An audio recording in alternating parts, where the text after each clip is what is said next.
Hi, I'm Mark Tyrrell of Uncommon Knowledge, and welcome to Build Your Client a Roadmap Out of Depression, 4 quick psychotherapy techniques. How to give directions that help your client feel much better.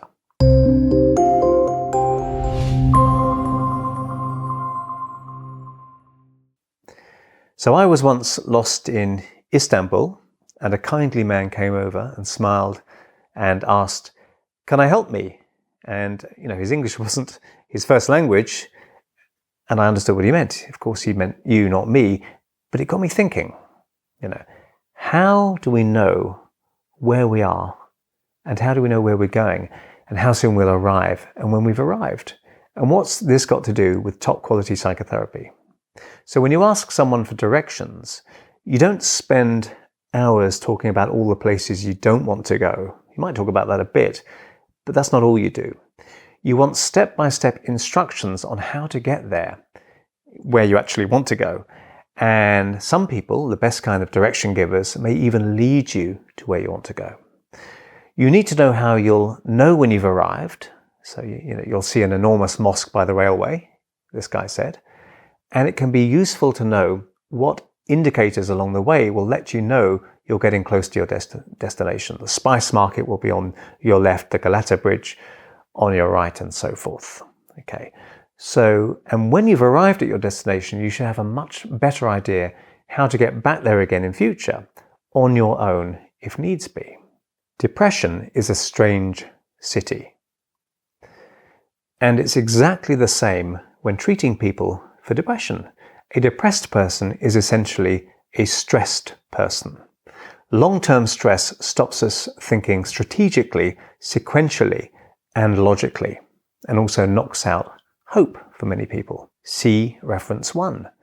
Just you try finding your way in a strange city when you're pumped up to the eyeballs with stress hormone, and you'll see the truth of this. It's very, very difficult to think and to plan and to be strategic. Depressed people need empathy, sympathy, and understanding for where they are right now, certainly, but they also need direction. They may want and need to talk about all the places they don't want to be or to go back to, but effective therapy for depression is about so much more than that. See reference 2.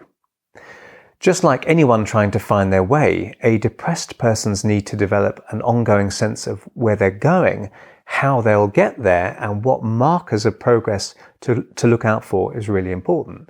Once they've arrived at their non-depressed, happier destination, they'll need to know how to get back there again if need be, perhaps on their own, or how to prevent going back to the parts of town they don't want to go back to.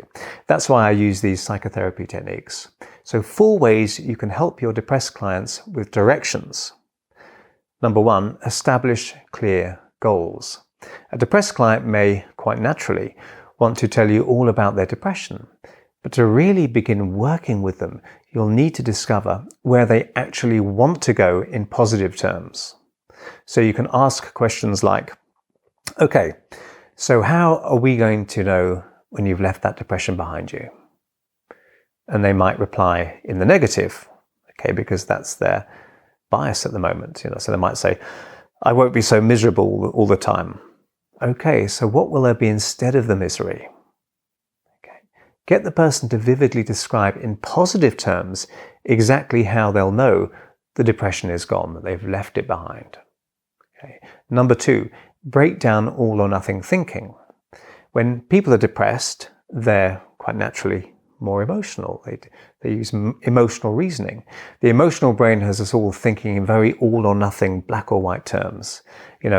I'm completely ruined. Nothing good ever happens to me. People always let you down. Okay, very extremist thinking. One thing I'll do early on is describe how depression seduces people into oversimplified, absolutist, extremist, negative thought. I'll ask people to notice this in themselves and challenge it. If you see the Grand Bazaar, you're going the wrong way. Okay. I might say, as you begin to leave that depression behind, you'll start to notice how your thinking becomes less extremist. Depression thrives on black and white thinking, absolutist and extreme thought.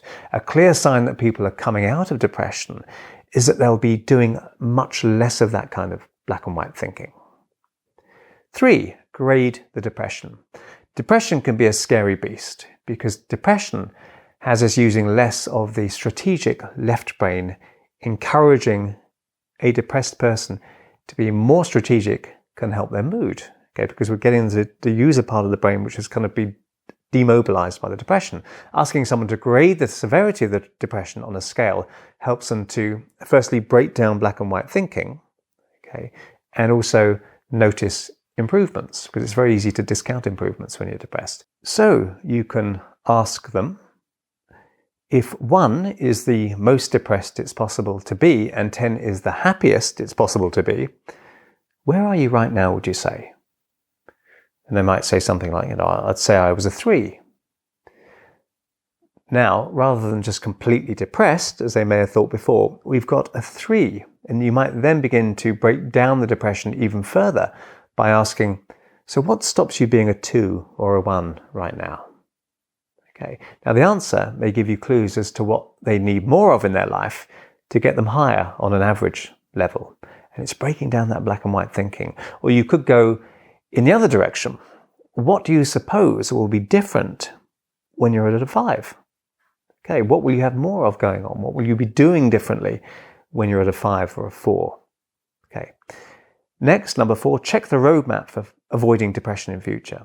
Toward the end of therapy, it's important to check that they know how to ensure they stay out of depression in their future life. Relapse rates for depression are much lower in people who've received effective psychotherapy rather than just drug treatment. See reference 3. So you might ask, okay, so from what you know and have learned here, what active steps are you going to take in future to avoid getting the way you were back then? The depressed mind feels lost and directionless. A good therapist will act as the friendly, knowledgeable guide because we can all feel lost in a strange land sometimes.